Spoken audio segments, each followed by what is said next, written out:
You are now listening to the IELTS podcast. Learn from tutors and ex-examiners who are masters of IELTS preparation. Your host, Ben Worthington.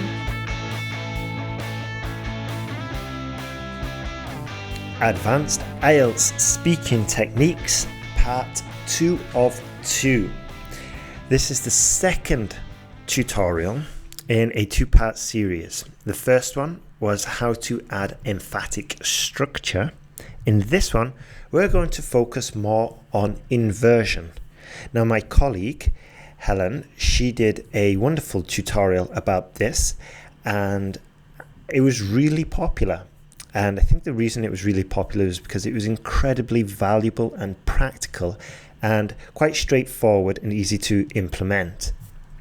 This is why I decided to do another one.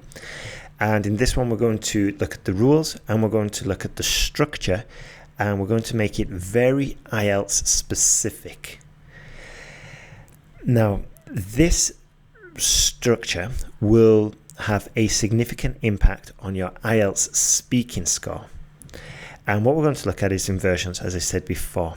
And this basically means putting the verb before this subject.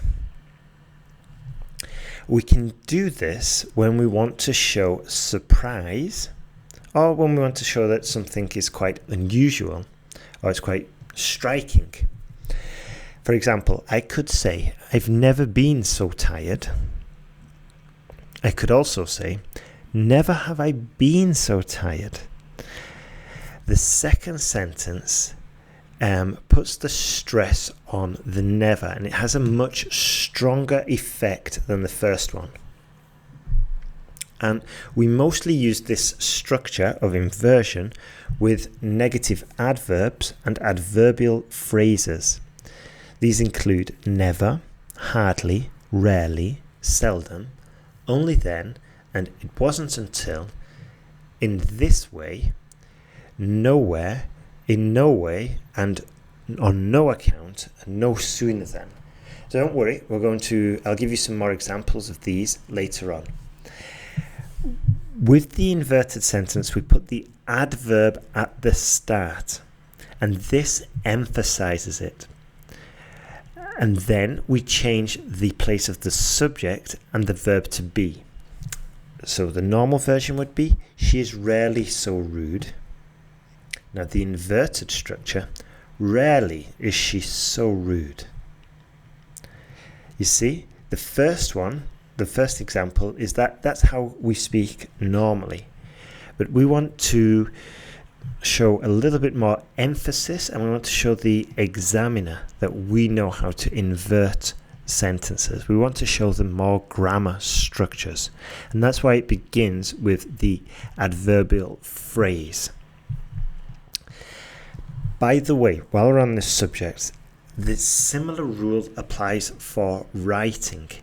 If we have a sentence and we want the reader to focus on a certain point of that sentence, put it to the front of the sentence. Bring it to the front of the sentence and make it as early as possible.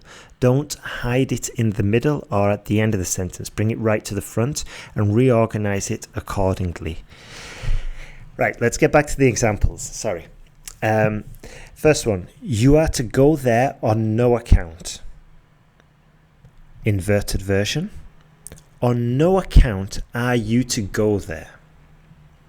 On no account are you to go there. Next one.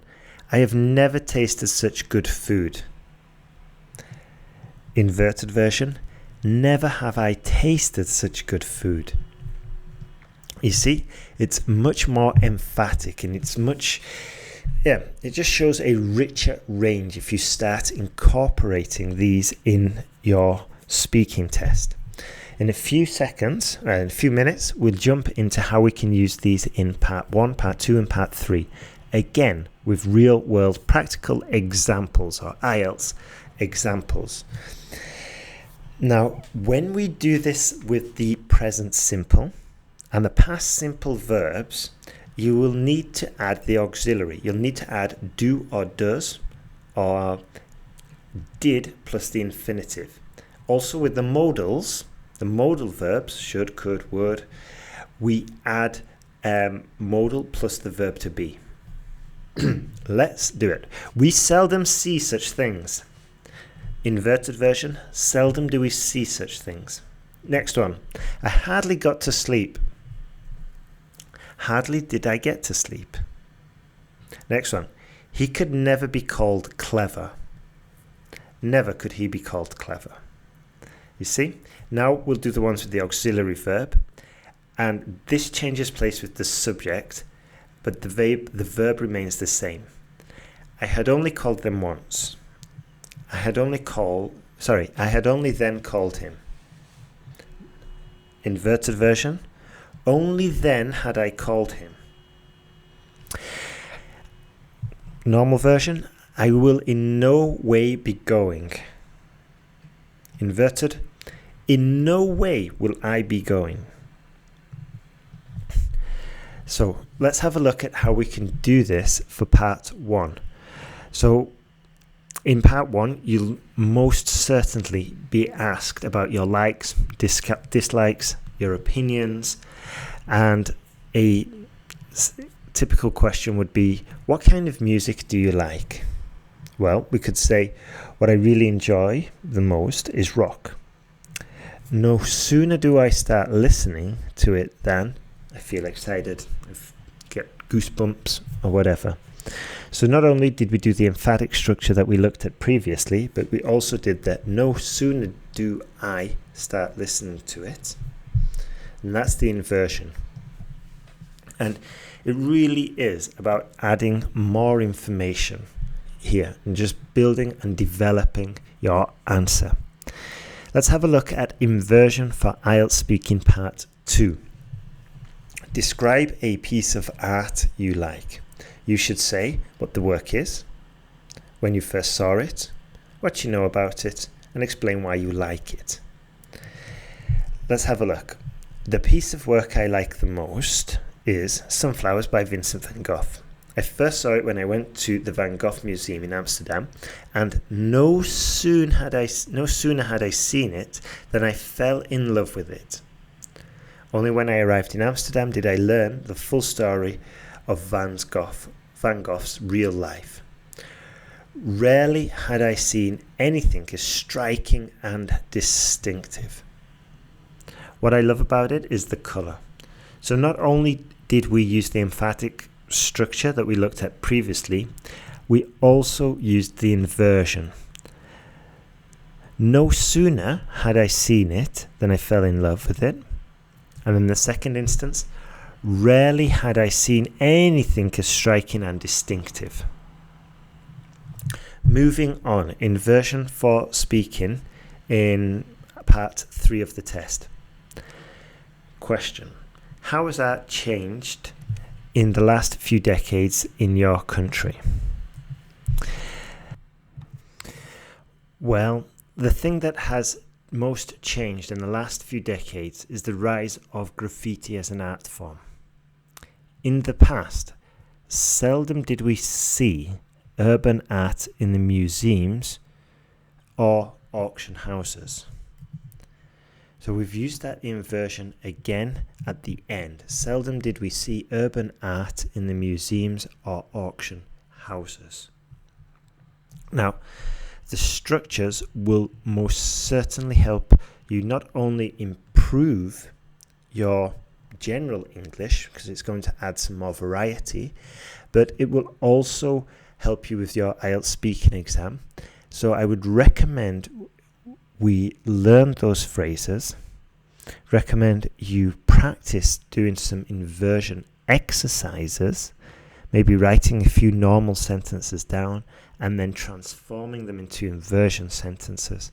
And perhaps the most valuable or efficient or effective way of learning these phrases is for you to start incorporating them into your everyday use. Maybe with your English teacher, just try and drop them in there. Just slip one in, see if the teacher notices. And if they don't say anything, then perfect. Because that's what really it's all about, is using them, getting to use them in such a way that they appear natural Let me just briefly explain one quick story that demonstrates this point.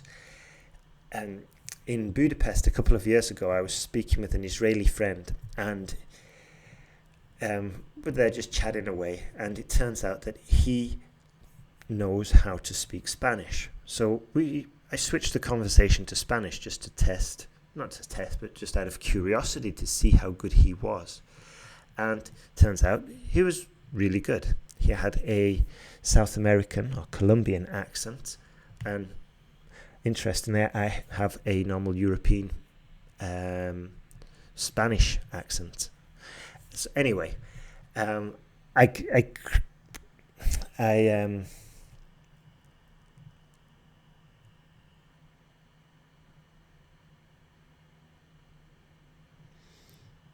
I credited him on his speaking ability. I was like, wow, you really do know Spanish. That's excellent. You speak it to a good level as well. I'm quite surprised. And he was like, well, actually, the thing is, Ben, that when we were speaking English, you never even commented that we were speaking a foreign language. But when I'm speaking Spanish, I've got the accent and it's clear, and you felt obliged to comment. And I was like, yeah, that's a fair point, actually. And the point I want to make is that if you can use it to such a level that it's not obvious, like in his case when he was speaking Spanish, in my case when I speak Spanish, it's obvious it's a foreign language. But when he spoke English, he'd learnt it to such a level, and it came so natural, and it flowed so authentically that there's no question in my mind that he was speaking a foreign language. And that's the kind of level we want to get at when we're using these techniques.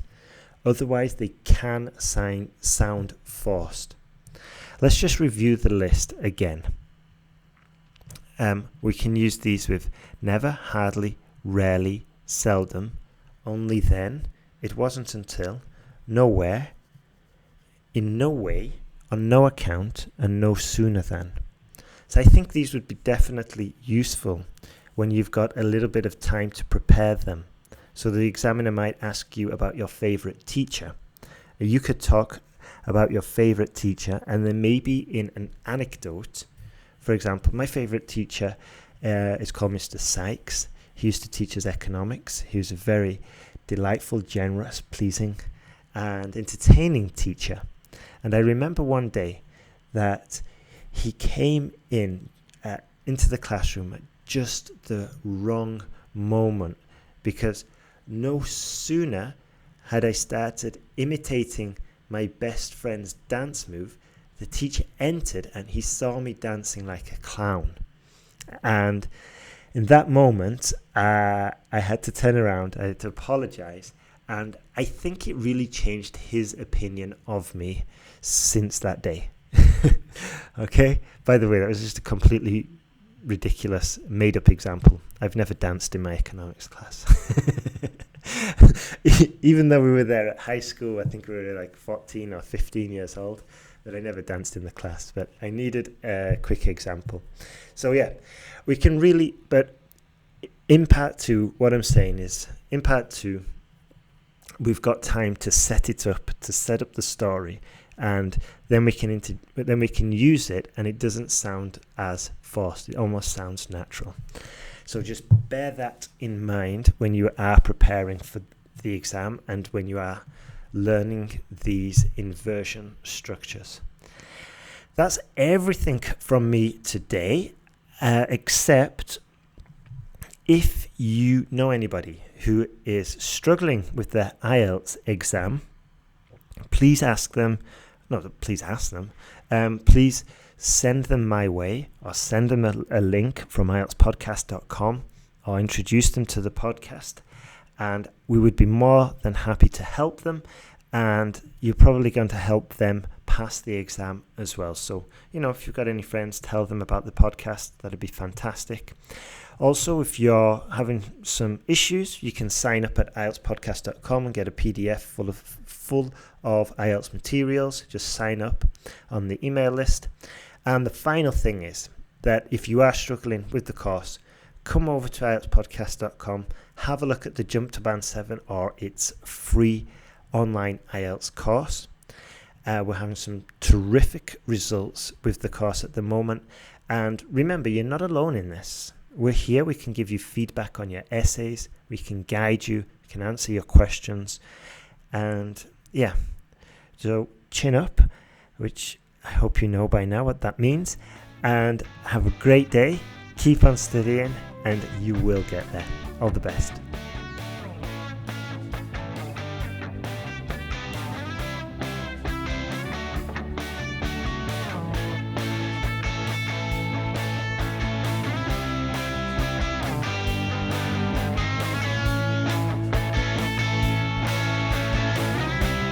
Thanks for listening to IELTSPodcast.com.